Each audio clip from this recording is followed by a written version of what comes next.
One of the things that I like to do is speak to conveyancers and solicitors who see a lot of real estate transactions. And today I've got a very special guest with me, Jared from Dott Crossit. Welcome, and it's great to have you back.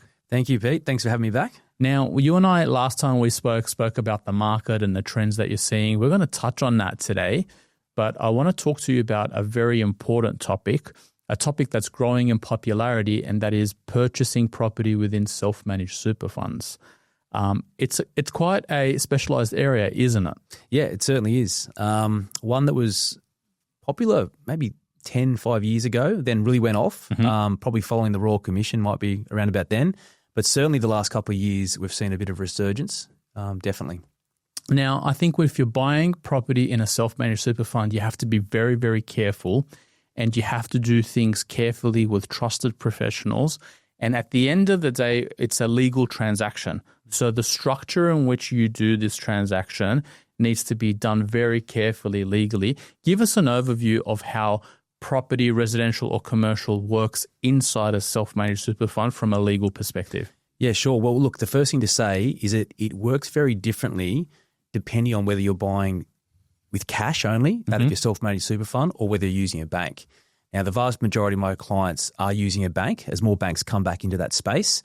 And that structure is a little bit more complicated, I'll be honest. It essentially involves a dual trust structure.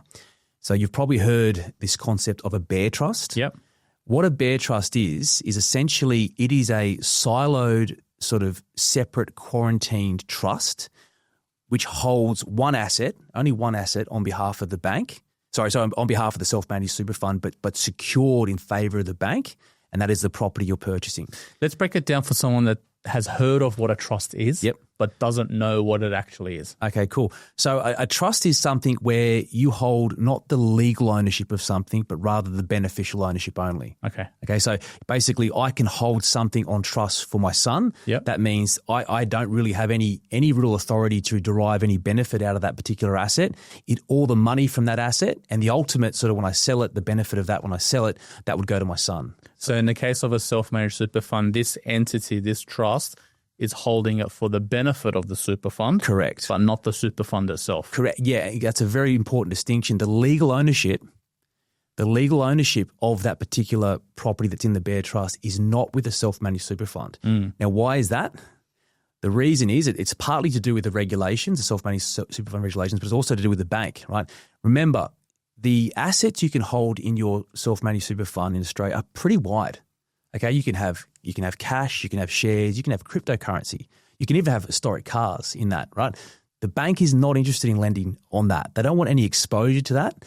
And equally, the banks, they don't want a situation where there's a loan that is effectively taken out by the super fund and the bank needs to enforce that against the assets of a self-managed super fund. In short, they're not prepared, the government, the regulators, they're not prepared to allow a bank to take security over the self-managed super fund because it's such an important part of our future sort of legacies and that kind of thing. So hence the evolution of this bare trust where the property the bank wants to lend on is held in a separate bare trust. That particular bare trust does give security over the bank and it can give security over the bank and the bank likes that, okay? But it's held for the benefit of the self-managed super fund. So the rent payments will come across to the super fund and it'll also be used to pay down the loan. Okay, so for the purpose of just simplifying it, your super fund will have to set up this important legal structure. It has to be done properly for the bank to allow a borrow and for also the regulators to be happy that you're running your fund properly, right? That's the bare trust. Before we get into bare trusts and legal advice, I want to stand back a little bit. And one of the common mistakes I see is when people buy in their self-managed super fund, they go to their suburban conveyancer or the guy down the road or the person they may have bought their house with, and they go back to them to buy in a super fund, but they're not always the most experienced people. Can you explain the difference between a conveyancer and a solicitor for someone that doesn't know, and why it's important to work with a solicitor for an SMSF? Yeah, look, I'm actually probably going to disagree with you and say not necessarily a solicitor. I think there's some very, very good conveyancers out there. I think you just need to make sure you work with someone who knows self-managed super funds. Because the biggest mistake we get, and I'm telling you, Peter, we get it almost every Monday. almost every Monday after auctions, we will get people come in. Normally we're acting for the vendor. And we'll get an email from the purchaser, solicitor or conveyancer, and they'll say, look, we're really sorry. Our clients purchased the property at auction on the weekend. They bought it in the self-managed super fund. They were meant to buy it in the Bear Trust. Can we just change the contract? Well, no, you can't change the contract. You can't just sort of scrub out a contract between A and B and make it between C and A. That doesn't work. That's legally, that doesn't exist. Instead, what we have to do is redo the contract, get a new 66W. It's a real big muck around. Generally costs the buyer quite a lot of money. So to get it fixed up. And there's no guarantee the vendor or solicitor will always agree to it. Sometimes they just say, well, no, you bought it in that fund, it's got to stick, and that's a disaster. But to get it all fixed up, it's going to be, a couple of $1,000s. So the point is, yes, solicitors potentially understand self-managed super fund structures a little bit better, but some of them don't. And you also get a lot of conveyancers who know self-managed super fund structures very good, but you've got to make sure you're with someone who's competent in it. Okay, let me ask you a question. So first thing is you've got to buy in the proper name. You spoke about the Bear Trust. You spoke now about buying in the Bear Trust and doing it properly. Something that comes up when you go to get your loan is the lender says, okay, I'll give you this loan, but I want you to get independent legal advice. Can conveyancers give independent legal advice or only solicitors? Yeah, well, that's a good point. And now I see where you're getting at, in the sense that, unfortunately, or fortunately, depends how you look at it, depends whether you like giving this advice or not. But unfortunately, conveyancers cannot get the so-called independent legal advice that is required for most banks to lend on SMSF structures. Yep. You're going to ask me what that advice is about? No. So I'm going to say, so it's important before you start that you have to pick someone that A, understands buying in the right structure, but 2, down the road, can give you that advice. I think so. I personally do think so. Obviously, I'm pushing my wheelbarrow here, but at our firm, we've got both conveyancers and law firm, and we can also do the ILA as well. Now, people often say, is there a conflict of interest between giving independent legal advice to the guarantor, but also acting on the actual purchase for the Bear Trust and SMSF Trust? I mean, that's really pedantic. I mean, I get there's definitely a conflict of interest when you're doing parent guarantors, but really in the average self-managed super fund deal, I mean, the mum and dad who are the beneficiaries of the SMSF, who are also the guarantors, they're the same people. That said, we are big enough as a firm that we do actually segregate it. We'll actually have someone separate who does the ILA as opposed to the conveyancing. Excellent. And certainly if you're doing parental guarantors, very, very different. You do want to get an independent solicitor for that. Okay. So you need to make sure that you're buying in the right name, you're working with a firm that knows SMSF, that can give that advice. But what about when it comes to stamping? A bank will say, okay, you have an SMSF deed and you've created this new Bear Trust. I need it stamped. Is that the responsibility of the accountant, the solicitor? Because often the person buying there in their SMSF doesn't know, gets to the 11th hour and they're like, who's going to do this for me? Yeah. Look, we don't really take that view. If it's got to be done, it's got to be done. I mean, typically we'd kind of like to see that someone who set up the structure would and that's typically not us. It's normally an accountant's product that they would see it A to Z. But I'd say probably 50% of accountants just don't stamp the Bear Trust. You can't actually stamp it in New South Wales, at least, until after the actual transaction's been or the contract's been signed. So, look, we can do it. But again, equally, conveyancers can do it as well, and the accountants can normally do it. What is stamping? What do you need to pay to have, they don't even stamp them anymore, right? They register them. Someone that doesn't know what a stamping is and is at that point, why do we need to do it? Well, it's very different from when you stamp a contract for sale, where the whole point of that is a revenue raiser, right? So when you buy a property in New South Wales, for example, you're typically going to be paying $40,000 stamp duty on $1 million property. Thankfully, it's nowhere near that on a Bear Trust. I think it's a couple of $100. I think it's more just really a historical thing that the revenue's held on to. I mean, I doubt it would be revenue raising, but it gives some kind of formality to the trust that it has been stamped. So, that's sort of why we do it. And I said you can't do it until after contracts have exchanged. It's a pretty simple process. So if we put a bow on it and come back to the services that you guys provide, and I think what you provide is great. I think it's very important to have an A team when you're buying in your SMSF, because one of those team members can let down the whole transaction. So the accountant is responsible for setting things up, for setting up the SMSF, for setting up the Bear Trust. the conveyancer or the solicitor are important for the right name, the right structure. Yes. The independent financial advice has to come from a solicitor. Correct, yeah. And also the stamping preference to get the accountant to do it. But if they won't, for whatever reason, you can provide that absolutely as a service. Yeah. Anything else in the SMSF space that you think people miss that's important, or a service that you've built in that you think goes unchecked?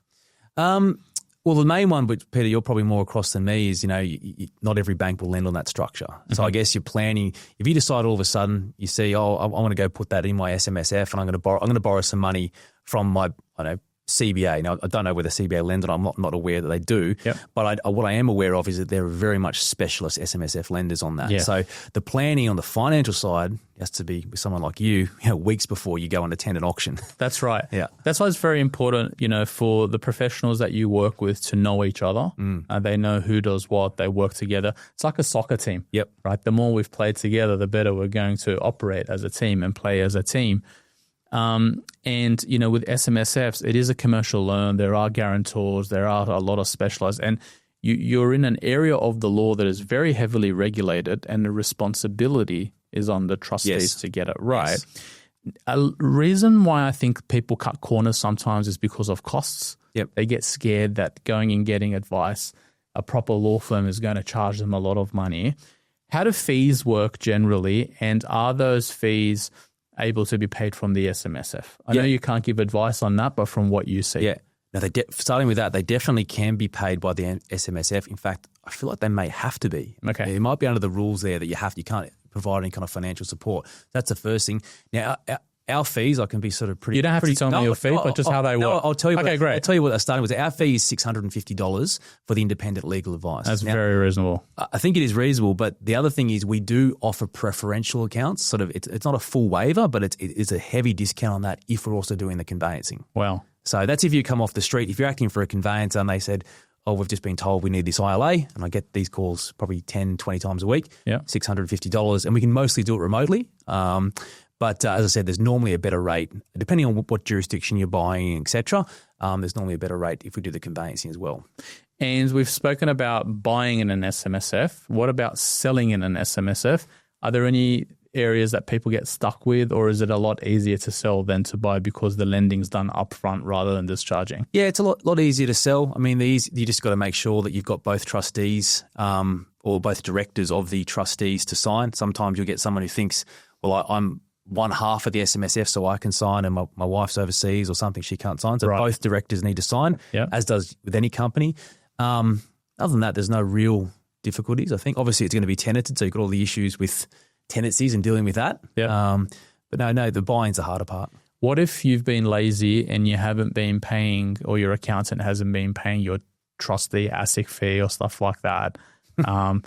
I guess, that becomes a big legal issue, right? If your trustee is not registered and specialist things like that, where again, a solicitor. 100%. I've seen that before. I don't know whether it was an SMSF or just a discretionary trust, but someone stopped paying the ASIC fees, and they're only small. I think they're like a few $100 a year, but then they add up and they put penalties on them. And then if you don't pay the penalties, and they're up around sort of $5,000, $6,000, they'll literally deregister the company. Wow. And what that means in legal speak is they kill the company. The only authority that is able to kill a company is ASIC. Yeah. But thankfully, they can also resurrect it. So that just means going and paying the fees, and they can bring it back. But it's expensive, and there's a stat. You need to go to them, tell them why you didn't do it. I missed the notices, that kind of thing. So you prefer not to be in that place, definitely. Last question, the market. I always like asking you about the market because you see a lot of transactions. Yep. Mostly for sellers, right? Or is it still evenly? No, we're about 50-50 at the moment. Yeah. What are you seeing? What trends are you seeing? What are people buying? Where are pressure sellers? From your vantage point, what kind of insights do you have into the market? Well, we're extremely busy in Queensland at the moment, probably less so to do with the market, more to do with the change in regulations up there. So there's more disclosure now that vendors have to do. And so there's been a bit of a flight to firms like ourselves who can do that kind of disclosure quickly and economically. So we're very, very busy there. But I would observe also the market is pretty strong up there at the moment. Yep. Sydney's probably sort of staggering a little bit. The prices here are pretty toppy, I think most people would say, across all sort of asset classes in Sydney. But Victoria, it's still presenting some value. So we're getting a lot of people in the SMSF. I think I would say 7 out of 10 of our SMSF sort of investors have been buying off the plan or existing sort of properties in Victoria. Wow. Yeah. And are they geographically split, or are they like Sydney investors buying in Victoria? In terms of Victoria, it's sort of regional Victoria mostly, some of the outskirts of Melbourne. Right. In terms of my clients, they're anywhere really. Did a lot of professionals, doctors, mums and dads people have sort of said, well, I've got now a little bit of a nest egg and I don't want to buy an investment property in Sydney. They're either talking to someone like yourself or a buyer's agent who are saying, well, let's look where there's some more value. Where else am I thinking? Tasmania, funnily enough, is a bit of a market at the moment. Yeah. So that for my firm, I'm looking at that because there's more interest there, but the PEX is also be able to come online as well. So that'll make it more interesting from a conveyancer's perspective too. Right. Jared, thank you so much for sharing your insights, for giving investors that are looking at buying into their SMSF great vantage point, things to look out for, things to be aware of. If someone is early on that journey, and obviously we will send them over your way, but if they're finding this through a different means, what's the best way to get in touch?